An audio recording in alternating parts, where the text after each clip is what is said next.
배당금 수익을 위해 항상 똑같은 10개의 거대 기업들만 추천하는 금융 뉴스에 지치지 않으셨나요? 여러분, 아마 포트폴리오 열어보시면 다들 비슷하실 겁니다. 네, 대부분 애플, 마이크로소프트, 코카콜라 이런 이름들이죠. 맞아요. 물론 엄청 훌륭한 기업들이고 포트폴리오의 든든한 기반이 될 수 있습니다. 하지만 그 매일 똑같은 메가캡 기업들의 이야기만 듣다 보면요. 주식시장이라는 이 거대한 생태계에서 우리가 놓치고 있는 근본적인 가치들이 있지 않을까 하는 생각이 들기 마련이거든요. 사실 시장의 일반적인 시각은 주로 누가 가장 혁신적인 기술을 가졌는가 이런 거에 쏠려 있죠. 하지만 자본시장의 역사를 깊이 들여다보면 진정한 부의 축적은 대중의 관심에서 살짝 비껴난 곳에서 아주 조용하고 확실하게 이루어지는 경우가 많습니다. 그래서 오늘 우리의 집중 탐구 미션은 바로 이 지점에서 출발합니다. 화려한 테크 기업들의 뉴스 헤드라인 이면에 숨겨져 있는 거대 경쟁사들이 감히 쉽게 따라할 수 없는 독특한 비즈니스 모델로 무장한 세계의 필수 소비재 기업을 집중 분석해 볼 겁니다. 오늘 우리가 분석할 기업들은 단순히 매분기 배당금만 주는 평범한 가치주가 절대 아닙니다.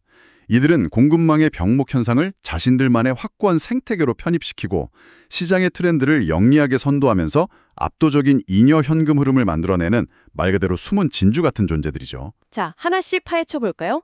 우리가 첫 번째로 분석할 기업은 마르제티입니다. 티커 심볼은 MZTI고요. 과거에는 랭커스터 콜론이라는 이름으로 더 잘 알려졌던 회사죠. 이 회사는 금융 역사상 손에 꼽힐 만한 경이로운 배당의 역사를 가지고 있습니다. 무려 62년 연속으로 현금 배당을 인상해 왔어요. 반세기가 훌쩍 넘는 시간 동안 닷컴 버블, 2008년 금융위기, 그리고 그 최근의 팬데믹이랑 인플레이션 사이클까지 다 겪으면서도 주주환원을 늘려왔다는 뜻이잖아요. 경영진의 자본 배분 능력을 확실하게 증명하는 지표죠. 현재 주가는 157.43달러로 오늘 장에서 3.99% 정도 하락한 상태입니다. 네, 그래도 분기당 0.95달러, 즉 2.4%의 수익률을 제공하고 있고 꾸준한 자사주 매입 프로그램까지 돌리고 있어요. 그런데 여기서 주목할 만한 흥미로운 점은 과거에 얼마나 잘했는가가 아니라 이들이 앞으로의 60년을 무엇으로 지탱할 것인가 하는 부분입니다. 미래의 성장 동력 말씀이시군요. 네, 이 회사가 지닌 비즈니스 모델의 진가는 2026년 2월에 발표된 4억 달러 규모의 바찬스 이수권에서 명확하게 드러납니다. 바찬스, 그 지점에서 약간의 의문이 들긴 하거든요. 바찬스라면 대대로 내려오는 가족 레시피를 바탕으로 한 일본식 바비큐 소스 브랜드잖아요. 네, 맞습니다. 매니아층이 엄청나죠. 확실히 강력한 컬트적 매니아층은 있긴 하지만 현재 같은 고금리나 거시경제 불확실성 속에서 단일 소스 브랜드에 4억 달러 프리미엄을 지불하는 게 합리적인 걸까요? 약간 자칫하면 승자의 저주에 빠질 위험도 있어 보여서요. 표면적인 인수 금액만 보면 충분히 그런 합리적인 의심을 할 수 있습니다. 하지만 이 인수의 재무적 메커니즘을 들여다보면 이야기가 완전히 달라지거든요. 바찬스의 성장 데이터를 보시죠. 데이터가 어떻게 되나요? 2019년에 매출 제로에서 시작한 이 브랜드가 2025년에 순매출 8,700만 달러를 달성했습니다. 연평균 성장률이 무려 48%입니다. 와, 48%요? 필수 소비재, 특히 일용 소비재 섹터에서 6년 만에 이런 수치를 만들었다는 건 초기 수용자 시장을 완전히 장악했다는 뜻입니다. 마르제티가 4억 달러로 산 건 단순한 레시피가 아니라 이미 시장 검증이 끝난 폭발적인 수요 그 자체인 거죠. 아, 여기서부터 정말 흥미로워집니다. 그러니까 단순히 제품군을 늘리는 게 아니라 그 폭발 직전의 수요를 마르제티의 압도적인 유통 인프라에 얹어버리겠다는 거네요. 마르제티 CEO 데이비드 시에센스키의 전략이 이거군요. 맞습니다. 사실 식품 스타트업들이 매출 1억 달러 구간을 못 넘고 무너지는 이유가 바로 유통망의 한계 때문이잖아요. 전국 단위 물류를 감당하고 대형 유통 채널이랑 협상하는 건 소규모 브랜드가 할 수 있는 영역이 아니니까요. 그래서 그 구조적 한계를 돌파하게 해주는 게 마르제티가 가진 강력한 해자, 이종 채널 엔진이라는 거네요. 정확합니다. 이들의 비즈니스 구조를 보면 한쪽에서는 식료품점과 대형마트 진열대에 드레싱이나 딥소스 같은 소매용 제품을 대량으로 꽂아 넣습니다. 그리고 동시에 다른 한쪽에서는 대형 레스토랑 체인들의 핵심 B2B 파트너로 활동하죠. 아, 유명 프랜차이즈 레스토랑들이 자기들만의 독특한 맛을 내려고 마르제티가 직접 개발한 소스에 전적으로 의존하는 구조군요. 네, 그 이중 채널이 바찬스 인수와 결합하면 엄청난 시너지가 납니다. 마르제티는 바찬스를 마트 진열대에 더 많이 까는 걸 넘어서 자신들이 파트너십을 맺은 수많은 거대 레스토랑 체인들 메뉴에 이 일본식 바베큐 소스를 B2B로 즉각 침투시킬 수 있는 겁니다. 확실히 현재 글로벌 소비재 시장을 관통하는 메가 트렌드 중 하나가 아시아 기반의 글로벌 풍미에 대한 폭발적인 수요잖아요. 트렌드에 완벽히 부합하네요. 마르제티는 이 이중 채널을 통해 소매와 푸드 서비스 양방향에서 트렌드를 흡수하고 증폭시킵니다. 바찬스 같은 브랜드를 인수해 생산을 내재화하고 단가를 낮춘 뒤에 거대한 유통고속도로에 태워버리죠. 이건 경쟁사가 하루아침에 복제할 수 있는 모델이 절대 아닙니다. 유통망과 유행, 이 두 가지 변수를 완벽하게 통제하면서 복리의 마법을 만들어내는 거군요. 마르제티가 틈새 브랜드를 위한 난공불락의 유통고속도로를 통제했다면 이제 완전히 다른 방식으로 시장을 장악하고 있는 두 번째 기업으로 넘어가 보겠습니다. 유통을 장악하는 걸 넘어서 아예 원자재부터 통제하는 기업이죠. 네, 제품의 시합부터 진열대까지 수직적으로 통제해버린다면 어떨까요? 여러분, 미국에서 가장 큰 견과류 및 땅콩 가공 유통업체가 어디인지 아시나요? 미국 견과류 시장의 숨은 지배자, 존 B. 산펠리포 앤 선입니다. 티커 심볼은 JUBSS고요. 이름이 생소한 분들이 많으시겠지만 피셔나 오처드발리, 하베스트 같은 브랜드를 보시면 미국 마트 진열대가 단번에 떠오르실 겁니다. 네, 거의 모든 마트에 다 있죠. 현재가는 76.49달러로 소폭 상승 마감했고요. 정규 배당금은 연간 0.90달러, 1.2% 수익률을 줍니다. 재밌는 건 현금 흐름이 좋을 때마다 특별 배당금을 주는데 이 기록이 14년 연속이라는 거예요. 이것을 더 큰 관점과 연결해보면 정말 대단한 변화가 보입니다. JBSS의 경영진은 지금 단순히 호두나 아몬드 파는 걸 넘어서 단백질바 시장으로 대대적인 영토 확장을 시도하고 있습니다. 단백질 봐요. 이거 역사상 최대 규모의 자본 지출을 실행하고 있다고 들었어요. 네, 유럽 최고급 제조업체들한테 들여오는 첨단 바 생산 설비의 85%가 이미 현장에 세팅 중입니다. 2026년 7월이면 본격적인 가동에 들어가죠. CEO 제프리 산필리포가 이걸 회사에 있어 변혁의 시기라고 부른 이유가 있습니다. 여기서 제가 비판적인 질문을 하나 던져보겠습니다. 지금 미국의 단백질바 시장은 완전 레드오션 중에 레드오션입니다. 퀘스트나 클리프 같은 거대 기존 사업자들이 꽉 잡고 있고 매일 새로운 비건 헬스 스낵 스타트업들이 쏟아져 나오잖아요. 아주 치열한 시장이죠. 14년간 꾸준히 배당을 늘려온 B2B 원자재 가공업체가 마케팅 출혈 경쟁이 심한 B2C 고부가가치 소비재 시장에 천문학적인 자본을 쏟아붓는 거 너무 큰 리스크 아닌가요? 훌륭한 지적입니다. 수많은 스타트업들이 단백질바 시장에 뛰어들었다가 파산하는 이유는 혁신적인 레시피가 없어서가 아닙니다. 그들의 목을 조르는 건 변동성이 심한 원자재 소싱 비용과 대형 유통망에 내야 하는 슬로팅 수수료, 즉 매대 입점비입니다. 아하, 하지만 JBSS는 출발선 자체가 다르군요. 이미 미국 최대의 견과류 처리 업체니까요. 네, 원자재 소싱부터 가공까지 직접 통제하는 최상위 포식자입니다.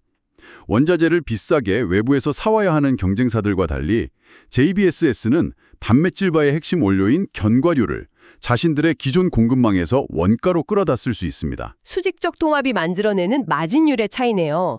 신생 스타트업들은 도저히 이 원가 경쟁력을 이길 수 없겠어요. 마진율뿐만이 아닙니다. JBSS는 타겟이나 월마트 같은 초대형 소매업체들과 프라이빗 라벨, 즉 자체 브랜드 상품을 독점적으로 공급하는 네트워크를 수십 년간 구축해왔습니다. PB 상품 유통망을 이미 꽉 잡고 있다는 뜻이군요. 맞습니다. JBS가 새로운 단백질바를 생산하면 수백만 달러 마케팅 비용을 태워가며 진열대 싸움을 할 필요가 없습니다.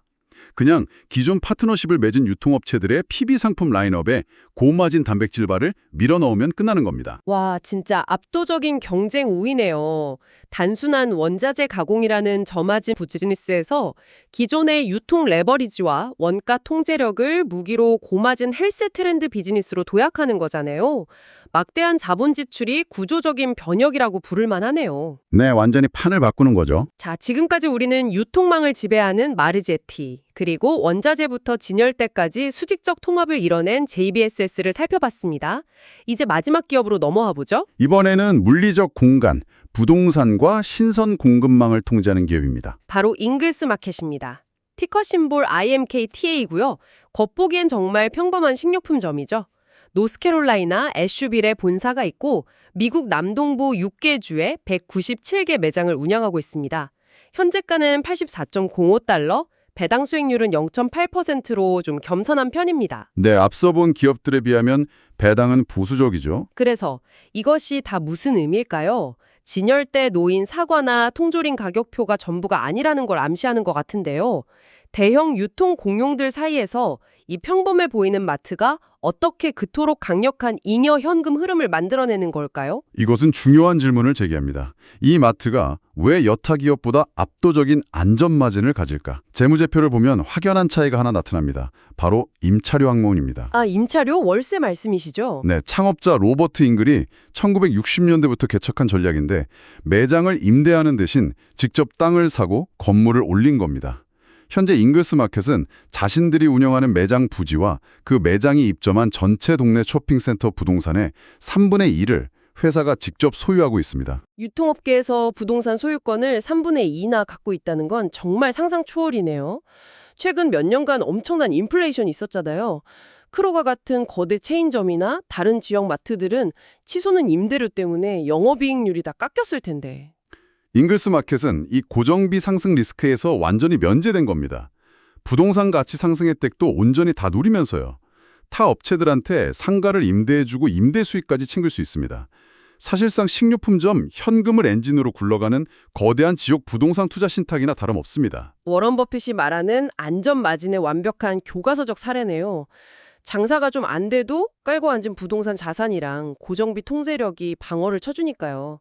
근데 전략이 부동산에서 끝나는 게 아니죠. 자체 유제품 가공시설까지 보유하고 있다는 게 정말 놀라웠어요. 마트가 왜 굳이 우유 공장을 돌릴까 싶으실 텐데 데이터 관점에서 보면 매우 영리합니다. 소비자들이 마트에서 가장 자주 사는 미끼 상품이자 핵심 트래픽 유발 상품이 바로 신선 유제품이거든요. 맞아요. 저도 마트 가면 우유는 꼭 사게 되더라고요. 유통기한이 짧아서 가격 변동이나 공급망 차질에 엄청 민감한 품목이잖아요. 네, 그래서 잉글스는 유제품 공장을 직접 소유함으로써 자사 매장에 완벽한 선도와 안정적인 가격으로 제품을 공급합니다. 심지어 남는 생산분은 외부 고객한테 팔아서 추가 이윤까지 냅니다. 방어적인 부동산 자산 위에 소비 주기가 가장 짧은 필수 식료품 공급망을 완벽히 장악했군요. 그런데 여기서 치명적인 위기 상황을 하나 짚고 넘어가야겠습니다. 최근 허리케인 헐린 때문에 노스캐롤라이나 서부 지역 사회가 큰 타격을 입었잖아요. 네, 잉글스 마켓 본사와 핵심 상권이 집중된 곳이죠. 특정 지역에 자산이 편중되어 있으면 이런 자연재해 발생 시 기업 존립 자체가 흔들릴 수 있는 리스크 아닌가요? 실제로 임시 폐쇄된 매장들도 있었고요. 동종업계의 일반적인 체인이었다면 파산을 걱정해야 할 수준의 심각한 재난이었습니다. 현재 심각한 피해를 본 3개 매장이 임시 폐쇄되었고 2026년과 2027년에 재개장할 예정입니다. 하지만 여기서 잉글스 마켓이 구축해온 요새 같은 재무 건전성이 빛을 발하죠. 재무 상태가 어느 정도인가요? 대출이 거의 제로에 가깝고 1억 5천만 달러의 미사용 신용 한도에 장부에 쌓아둔 현금만 3억 6,600만 달러 이상입니다. 엄청난 유동성이죠. 시가총액 대비 그 정도 현금이면 외부 자본의 비싼 이자로 끌어올 필요 없이 자체 현금으로 피해 복구하고 버틸 수 있겠네요. 오히려 2026년, 2027년에 폐쇄된 매장들이 재개장하면 짓눌린 실적을 반등시키는 촉매제 역할을 할 수도 있겠습니다. 바로 그겁니다. 회장 로버트 P. 잉글 2세의 경영 철학이 철저하게 지역사회와의 동반 생존에 맞춰져 있습니다. 대형 체인들이 철수하는 소규모 커뮤니티에 합리적인 가격과 서비스를 제공하며 위기에도 끄덕없는 회복력을 보여주고 있죠. 자, 오늘 우리는 쏟아지는 화려한 시장 노이즈 속에서 조용히 부를 증식하는 3개의 필수 소비재 기업들을 종합해보았습니다. 이들의 공동된 성공 방정식이 아주 명확하네요. 핵심 가치는 눈에 보이는 제품이 아니라 과정을 통제하는 힘에 있다는 거죠. 맞습니다. 마르제티는 파편화된 브랜드를 모으는 유통망을 통제하고 JBS는 원자재와 대형마트 PB 네트워크를 통제합니다. 잉글스 마켓은 부동산과 신선 공급망을 장악하고 있고요. 정보의 홍수 속에서 회사의 진짜 가치는 뉴스 헤드라인이 아니라 이런 숨겨진 자산에 있다는 걸 청취자 여러분도 꼭 기억해 두시면 좋겠습니다. 표면적인 배당 수익률 너머의 구조적 통제력을 읽어내는 게 정말 중요하거든요. 투자의 관점을 훨씬 입체적으로 만들어주는 분석이었죠. 네, 오늘 이 심층 분석이 여러분의 시야를 넓혀 주었기를 바랍니다. 자, 이제 시간을 마무리하면서 여운을 남기는 도발적인 질문 하나 던져드릴게요. 오늘 우리는 평범한 견과류가 단백질 바로 변신하고 식료품점이 거대한 부동산 포트폴리오로 작동하는 수직적 통합의 힘을 보았습니다. 일상 속에 숨겨진 거대한 통제력이죠. 그렇다면 내일 아침 여러분이 식탁에서 소비하는 수많은 일상 제품 중 흙에서부터 식탁에 오르기까지 전체 공급망을 은밀하게 완벽히 통제하고 있는 또 다른 흑막 같은 기업은 과연 무엇일까요? 오늘 밤 여러분의 주방 찬장을 다시 한번 유심히 살펴보시기 바랍니다. 단순한 식료품이 아니라 치밀한 자본의 흐름이 보이실